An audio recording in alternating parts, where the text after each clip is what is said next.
little b, little c. We know little c is 11, little a is 7. We also see that it's side angle side. Side angle side is always, always, always law of cosines.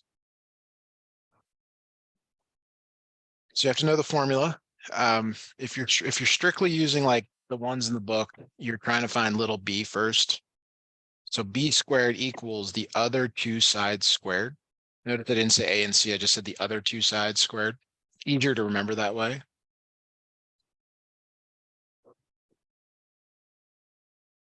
And then you subtract 2 times those two same sides. And it's the cosine of the angle across from the side that you're trying to find. That's how I remember it.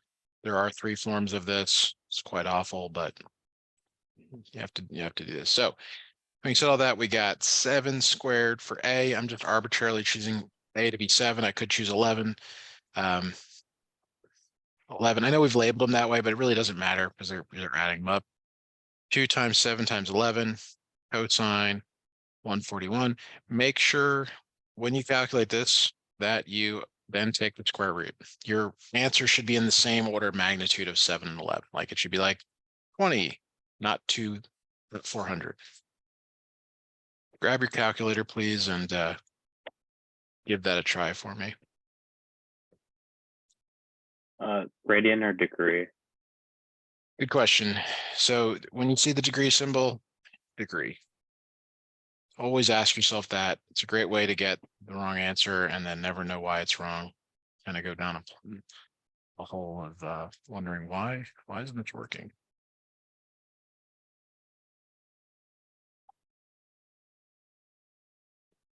Works out pretty nice. So let me know what you come up with. 17.0. Exactly, good. Okay, now you should only ever have to use law of cosines one time. The reason is you now have an angle side pair. When you have an angle side pair, you can easily find another angle or a side using law of sines. And that's what we should do here. We should use law of sines to find either angle A or angle C. I'm going to just choose angle A. No good reason for that other than I just want to do that. So you put the thing you're trying to find in the top left over the side. Top right is the sine of the other angle over 17. And then you have to solve this for A. So you clear the 7 on the bottom by multiplying both sides by 7. 7 over 17 sine 141. And then you have to undo sine with inverse sine. Sine inverse 7 over 17 sine 141. And again, what should you be in? Stay in degrees until you kind of hit unit circle questions or other stuff. Kind of stay in degree land for that. And reasonableness, your answer should be an angle. It should be between 0 and 180.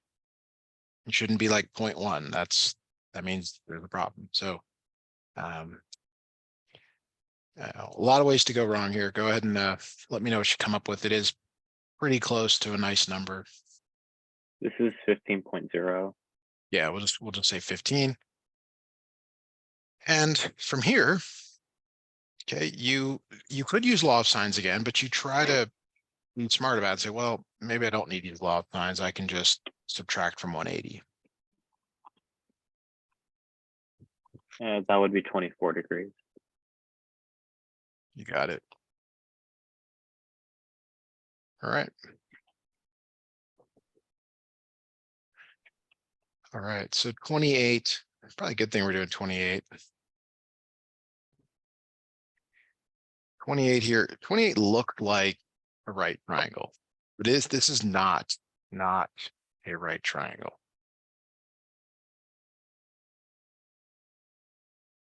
Even though it looks like it, even though when the person made this, they grabbed the right triangle tool palette from their palette window, and this is not a right triangle.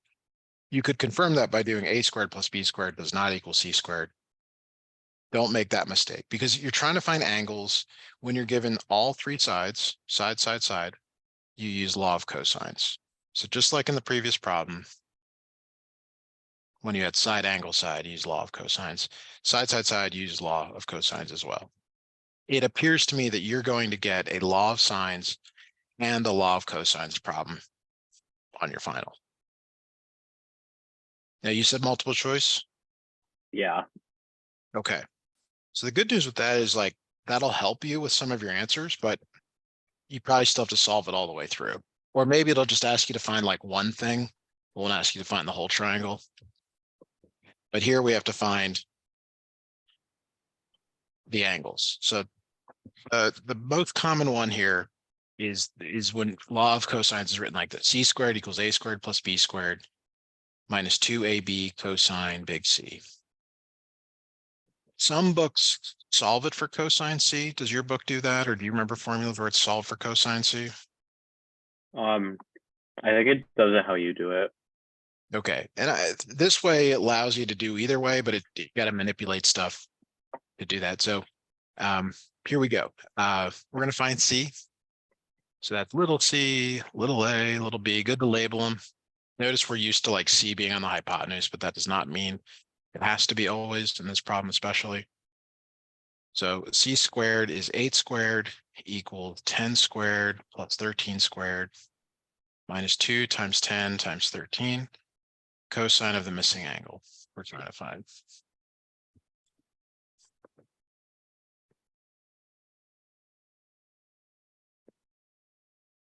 So what I like to do is I like to move the stuff around here. Minus 10 squared minus 13 squared divided by minus 2 times 10 times 13 equals cosine C. If you need me to clarify any of those steps, I'm just moving the squares over, dividing by minus 2 times 10 times 13.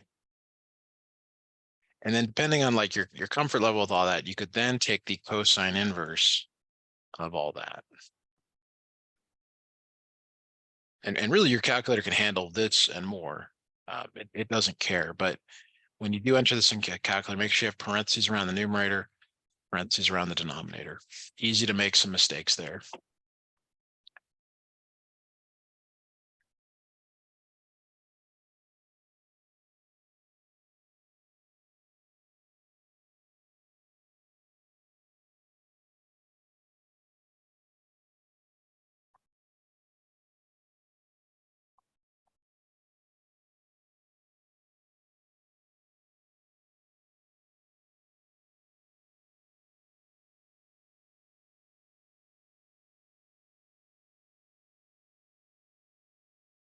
I think it's about 38. I would agree. So it's about 38 degrees. Really happy about that. We got one angle because one angle allows you to then use law of sines because you have an angle side pair again.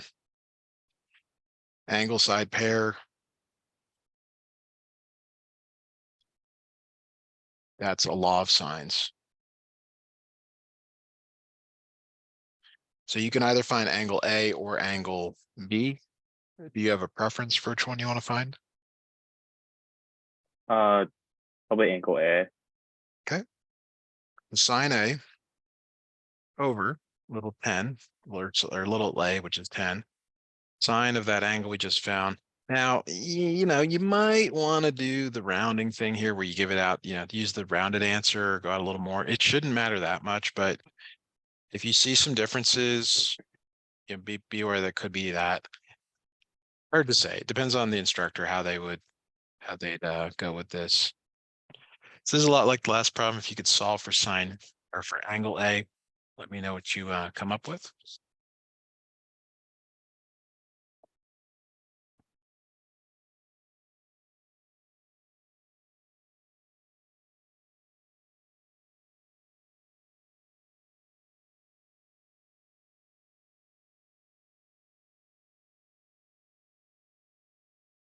So I do 10 times sine Yes, 37.96. divided by 8. And Yep. okay, And then undo it with inverse sine, just like we did in the last problem. You're almost there. so it's 50.3. Yes. All right. And for the last angle, might as well just subtract from 180. You could use law of sines or law of cosines, but use the path of least resistance.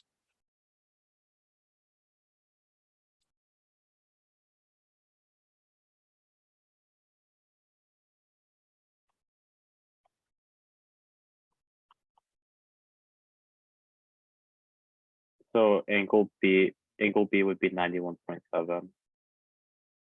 There we go. Okay. Any questions on that? No, it's pretty easy. Gotta remember the formulas. Don't remember if you said you get a formula sheet or not.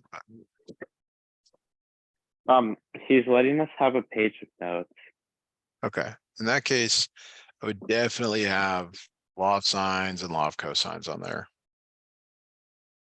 And maybe like what I've shown you when you use them, like side angle side, law of cosines, side side side, law of cosines, and then when you get an angle side pair, law of sines. Yeah. Okay.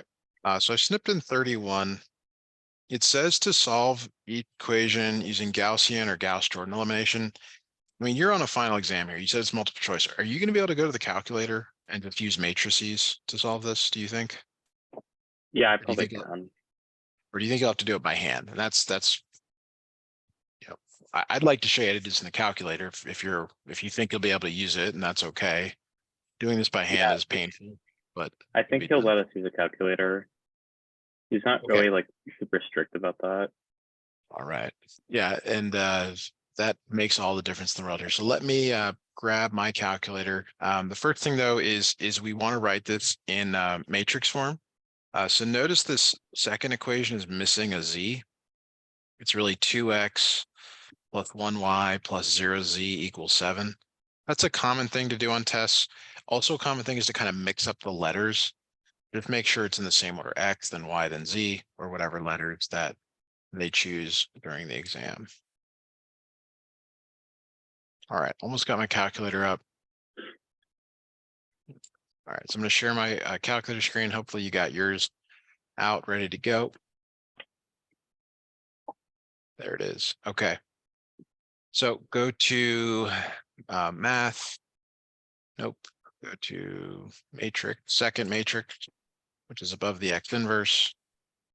Go to edit. And I choose A. You can choose any of them. Size of the matrix is row by column. There's 3 rows, 3 equations, 3 rows, 4 columns. There's 3 variables plus the right-hand side. That makes 4. And you can see that it doesn't format it well, but you just start entering the numbers. I think we did this at some point, not sure. Most of the mistakes are made just entering the numbers in improperly. I catch myself doing that a lot. Just frustrating. So 0 is already there for that one, so I can just go to the right and put in a 7. And then 2, make sure you use negative, not subtract, -5, 3, -11. All right, when you're all done, you quit out. And you go back to second matrix again. So if you want to inspect it, you can actually hit A and hit enter, and it'll plot the matrix. In programming, this is called going or printing your input just to see that like it's correct. This one's fine. So now to solve it, you go back to second matrix, math, and you want to go up to RREF or down to B RREF. Hit enter, and then you want to select matrix A. My calculator doesn't have any copy and paste capabilities, so I got to go back to second matrix again and hit enter to select it. You might be able to use letters with brackets. I have no idea. Just something to think about. When you hit enter, you get your answers. I'm going to grab that, snip that in. Hopefully yours looks the same. One final comment here is sometimes you do get decimals. So if you get decimals, you hit math, enter, enter, and that will convert it to whole numbers or fractions. Especially if you get some fractional answers on your final. Any questions on that or any Any thoughts? So you might have to do it again because I got stuck Yeah. on one of the steps. Yes, we'll do another one. We'll actually do 30 again. But did you get the matrix entered? Yeah, I got it entered, but I didn't see what you did after that. Okay, so let me show you that here again. So you got a second matrix, math, and then you want to go. It's really you go down, but you can also go up to RREF. RREF stands for reduced row echelon form.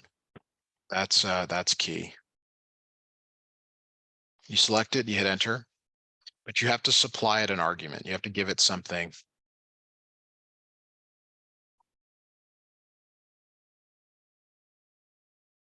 So that something is the matrix. You have to go back and grab the matrix. You have to go back and say second matrix and go over. I'm sorry, you just select number 1 or A and get it there.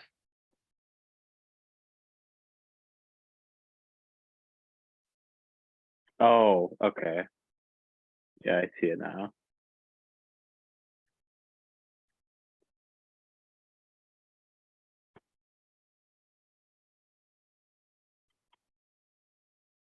And then that gives you the result you want. And then the math enter part is just if you get some fractions.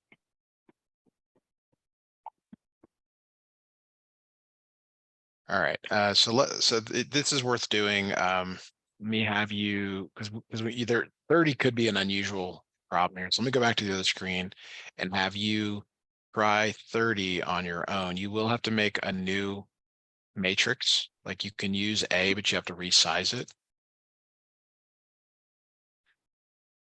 But this will look like this: -3, 1, -4, -3, 5, 4.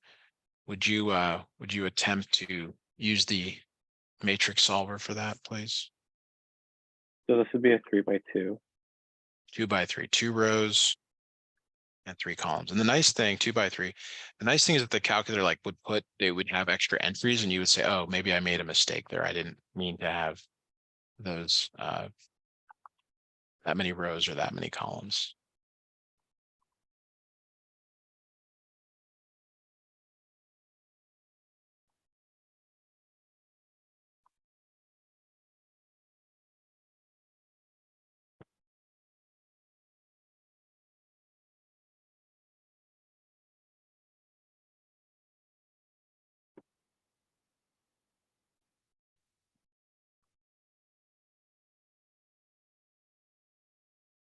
So after I make the matrix, I go to math and then I go down to RREF. Matrix math. I'll type that in here. Matrix, second matrix, edit, second matrix, math, RREF, and then you have to select the matrix again.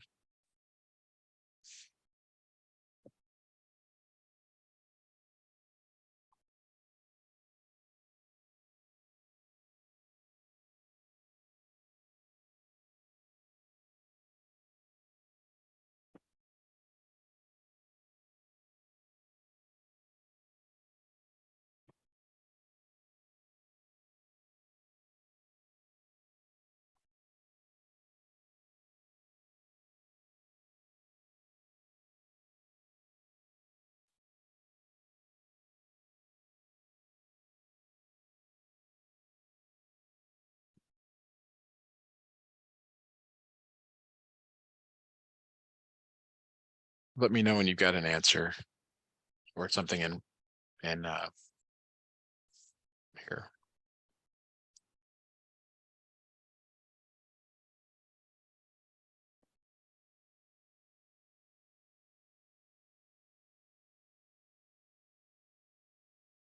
So it'd be 1, 0, 2, and then the bottom would be 0, 1, 2. Very good. Yeah. And what this means, the top row is x equals 2. That's the top row. And the bottom row is y equals 2.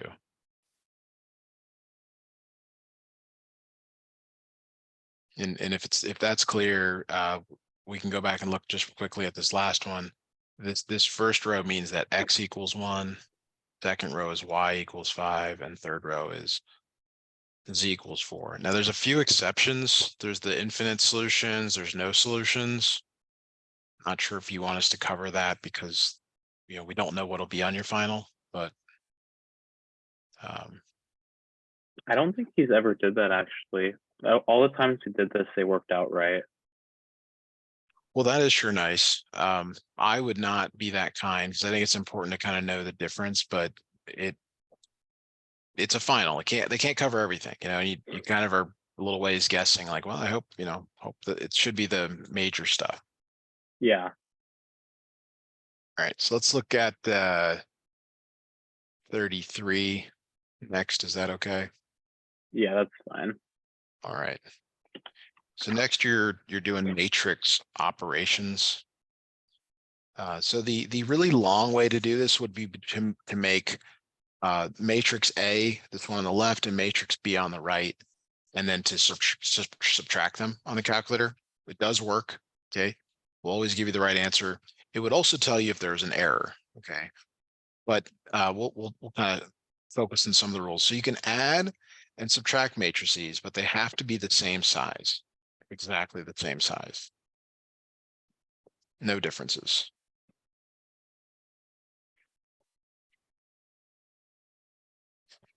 Okay, so are these the same size? They have the same number of rows and columns. Yeah. So we can just do the subtraction element by element. So for example, like you look at the first two and you say, okay, what is -1 minus a -2? And that's +1. So that's your first entry. Then you go to the second one here, 1 and -1. It's 1 minus -1, which is 2. And then you do the same thing for the third one. 2 minus 0 is 2. And then for the last one here, same thing, 1 minus -2, 3.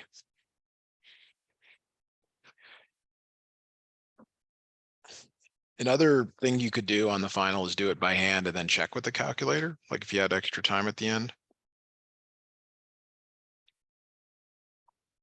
Any questions though on that? No, that's pretty easy. Yeah, so 34 you can do on your own. It's exactly the same way. It says right undefined.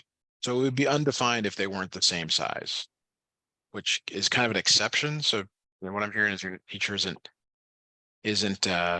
checking exceptions. So all right.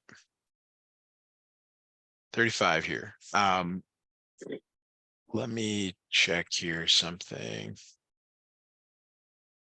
We should do 36, I guess, not 35.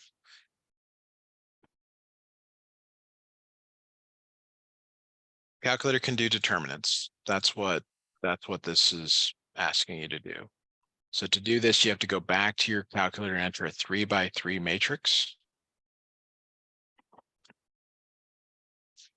So that's under second, matrix, edit. So go ahead and enter this matrix into your calculator, please.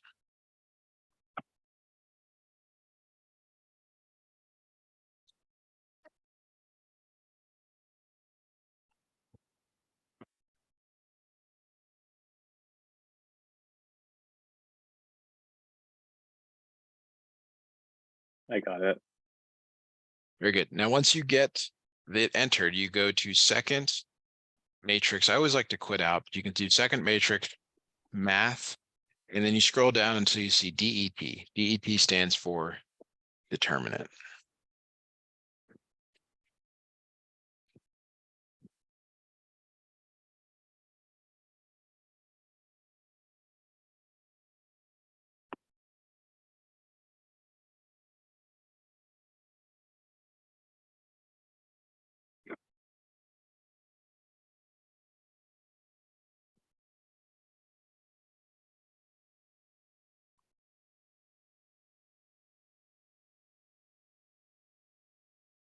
Is it 40?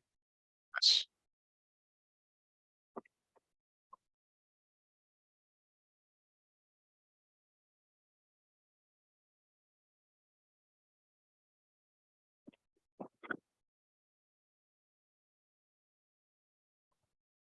37 here.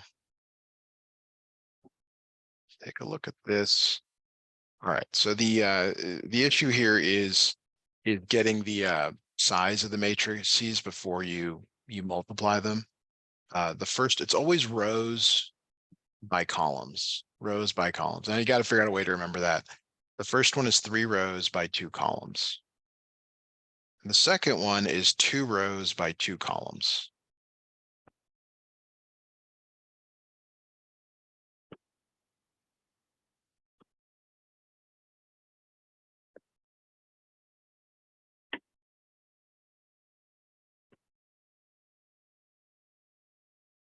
Now the inner dimensions have to match, and then you're okay. Right, so that's your first check. Like, can we even do this? Like the way all these are written, I really feel like that you're going to get one that's undefined or, one of the exceptions, but none of these are exceptions. Like even 38 works out just fine. So I don't know. I mean, I'm really super biased. Well, the So to do this, go instructions, ahead. Go the ahead. instructions themselves say write undefined for expressions that are undefined. Yes. And so the expression here is the matrix multiplication. It would be like an expression that was like x divided by 0. That's an expression So that's if it was undefined. undefined, what would it look like? Like if I were to add in 3, I'm sorry, I'd have to add in a column here. So if I added in like -3 -3, then it would be undefined. But you can also tell this from the calculator. So in the calculator, you make this one on the left, matrix A, this one on the right, matrix B, and then you multiply them together. So if those two numbers in the middle don't match, then if those two numbers in the middle Exactly. don't match, then it's undefined. Yes, Okay. perfectly said. Yeah. So I'd like you to do this just to get one practice in before this part of the test will go really fast for you if you use your calculator and you're comfortable with it. I'm going to do the same. Go ahead and define that first matrix and then second matrix, and then multiply them together. Let me know what you get, what you come up with. It'll be a 3 by 2 matrix when you're all done.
Is it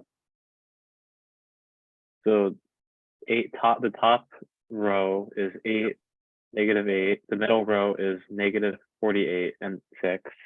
And the bottom row is negative 22 and 8. Yeah, really good. Very good. Any questions on that? Nope, I just have to know the steps, or at least remember the steps, but it's pretty easy to put in your calculator. Yes, yes, it is. All right, so 39 starts the conic section stuff. Now you just did this stuff. I mean, some ways you can think, well, it's familiar. I don't know how you feel about it. But it looks like some graphing. Graphing is not really something they have you do on finals because it's a lot of work to make graphs, but they can do it. Just don't expect a ton of graphing. Maybe one graphing problem here. This is a quadratic. If you remember, that was the first conic section that you looked at. Notice only one of them is squared. Yeah. Does that ring a The bell? right Okay. one. The vertex is always h comma k, and it always aligns such that h aligns with x, the x1, and k aligns with y.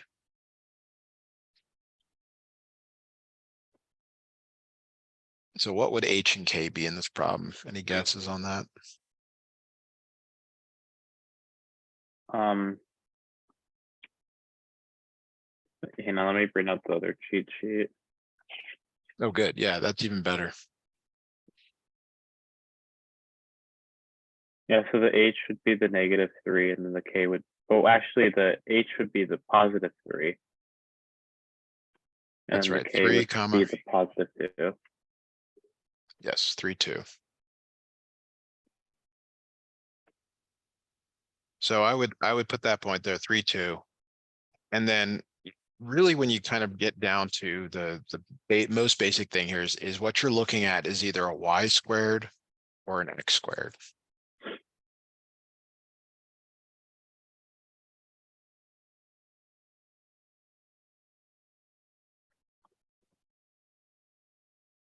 So this is a y². And that tells you it opens to the right or to the left. That also answers the question. I'm sorry I didn't snip this in, but it answers the question of the axis of symmetry.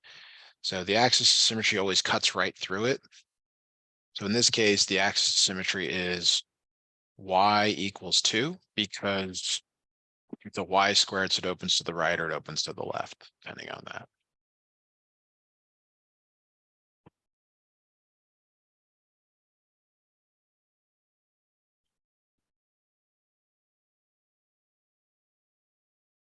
Now you've got that reference sheet up, is that right? Yeah. That reference sheet really helps here, and that some of that should go on your your final exam here. Do you remember how to figure out whether it opens right or left, or how to figure out the foci and when it's in this format? Because that also will tell you. Well, the direction of the opening, so this would be is this a vertical axis? Oh, no, it's a horizontal axis. Yes, and it's you set that 4p equal to something in the equation. Do you see that? Yeah. What is it? What does that equal in this? Is it just 1? So it's whatever's in front of the x. So in this case, Oh, 4p so it's equals negative. -1. Yeah. Yeah.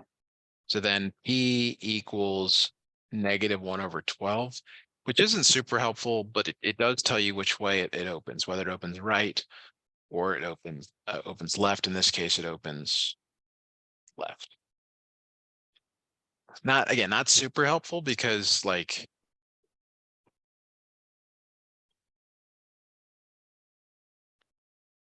you really We would have figured it out anyways. yeah, I mean you can still figure it out if you're doing a few other things. Now you kind of mentioned this to me, you were asking me if you could graph something like this, and you kind of can. It's a little bit complicated, but you could do it on your calculator where you solve for y. You can only graph the top half or the bottom half. That is kind of a way to do it. So the correct way though is to find the focus. The focus is in this case h plus p comma k. So P in this case and H, so it's 3 plus -1/12, comma 2. So that means it's just a little bit inside here. And we already know that it's opening to the left, so it looks something like that. I don't know how accurate you need to be, but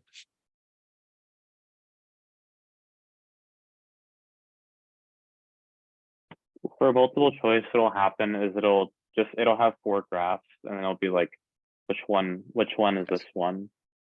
yeah, that's probably where you can be a little bit crafty with your calculator or other things there to do. So, any questions on that? No, it's pretty easy. Yeah. So the 40 is actually a slightly easier graph, I think. Let's do 42. 42 tells you it's a parabola. That's important. Okay, they tell you it's a parabola. If you recall, like I was big on like we got to find HK and then whatever else, in this case P, because it's a parabola. H or K comes from both the vertex and the focus. It's whatever's the same in both, which in this case is the -4, the X value. And if you make a really quick sketch, you'll be like, all right, -4, -4. And then this other one is a little bit down here. It tells you that it opens down. And that also tells you which axis it is. This is a vertical axis because that cuts right through the middle of it. So you're looking at all those equations on the left. So I mean, if you can use like I would probably print this out and then put everything else that I need on the other side of the paper. Yeah, the other formulas. This is probably golden to have this whole equation sheet, but you need to find the focus. So you have you know that K plus P. We're using this formula right here. K plus P equals -33/8, and we don't have K. No, we do have K. K is also -4. H comma K come from the vertex. So that's great. That's a good start here. -4 plus P goes -33/8.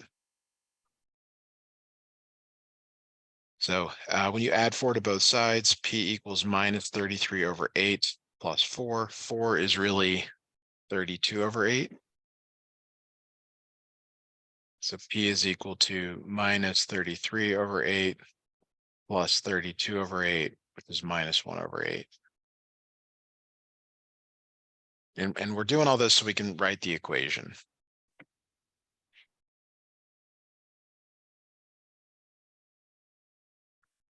So we want to write x minus h squared equals 4p y minus k.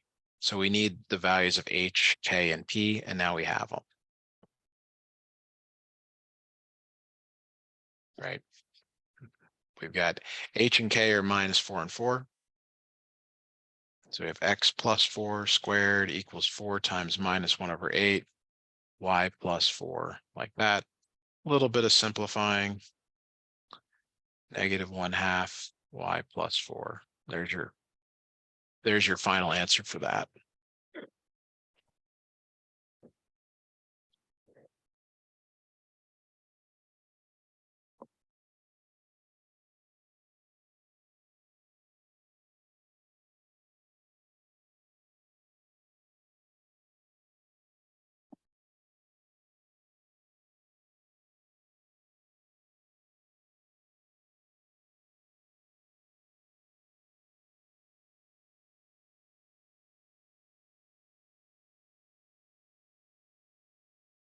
So you swapped the.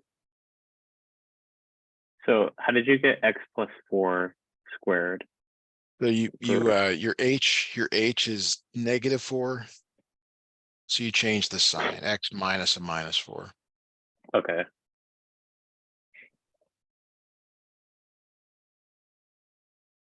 Same thing with y.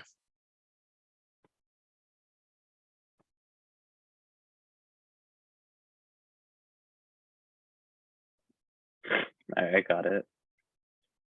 So the we're running, got a little bit of time left here. I mean, out of 43 through whatever, 56 here, page 5. Let me know if you want me to do anything different than go in the order provided. We probably should skip 43 and 44. They're parabolas again. Although actually, I guess that's not until 49 that it changes to something different. Can we do So, like 47 to 48? Because those are the ones that messed me up in my test I took on this. yes. All right. Both kind of awful. 48 slightly easier to manipulate here. Start with 48, then maybe move on. So, all right. So this one here, you actually have to factor out a -1 from everything. But actually, I'm sorry, I spoke here. You first set this equal to 0, and then you move the 56 over.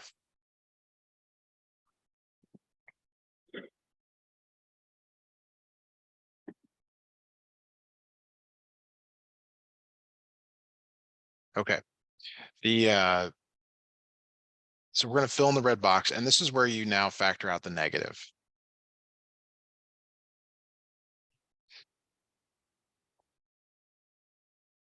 Oops, I didn't do that for everything. That's really bad. Okay, now it's correct. So this is the completing the square steps. You've been doing this, every year in high school math, but it's rarely remembered, always forgotten, usually forgotten. So you have to take half of this middle number, x minus 8 squared. You divide it by 2. And then you go back and you put in the square of -8.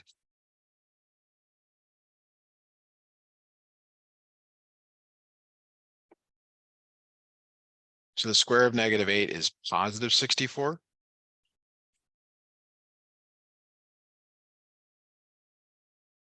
Is that okay? Yeah. And then like if to go from this previous line to the middle line, we factored out a -1. So if you think of multiplying in by -1, you get back to the previous line. In red, it's now -64.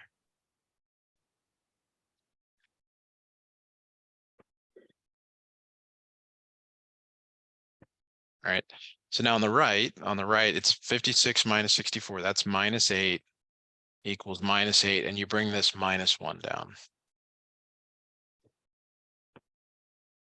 All right, and then to kind of finish this off here, you add the 8 to both sides, -1 x minus 8 squared plus 8, and then you bring back down the y.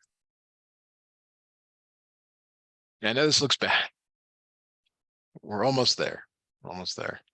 So if this is where you almost want to look at the forms that they give you in that reference sheet here. Let me grab a couple of snips of those to kind of point this out here. Grab the snipping tool. So the two equations, you're kind of saying, okay, well, how can I get it into one of these equations, right? And you notice, oh yeah, I've got it's this one. It's the one where it's x minus h squared. Notice it's just that on the left. There's nothing on the left but that. So that means you have to move everything else to the right, which means you actually subtract.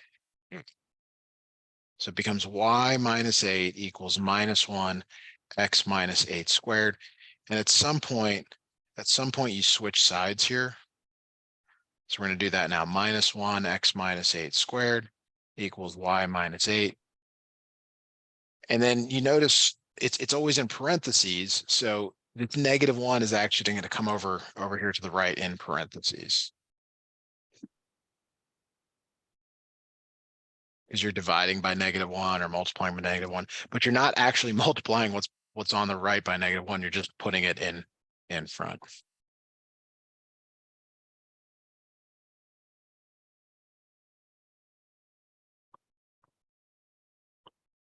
So when you do it like this, how do you decide whether you use the vertical or horizontal equation?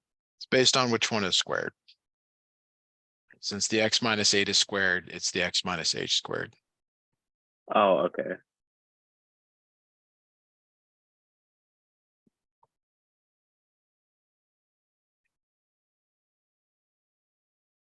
I got it.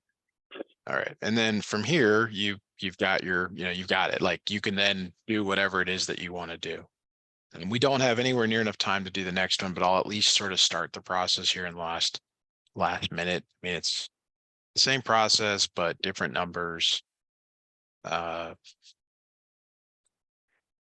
of the things you could do on a test is you could graph the original and then graph the answers and see if you make any sense from that. Like maybe there's a way to find similarities.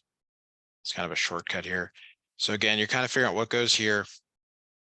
And then you factor out the -4. So this becomes x squared minus 4x. And then you complete the square, becomes x minus 2 squared. This becomes +4 minus 16 minus 16 minus 5 -4 equals -5. And then you do the same thing from here.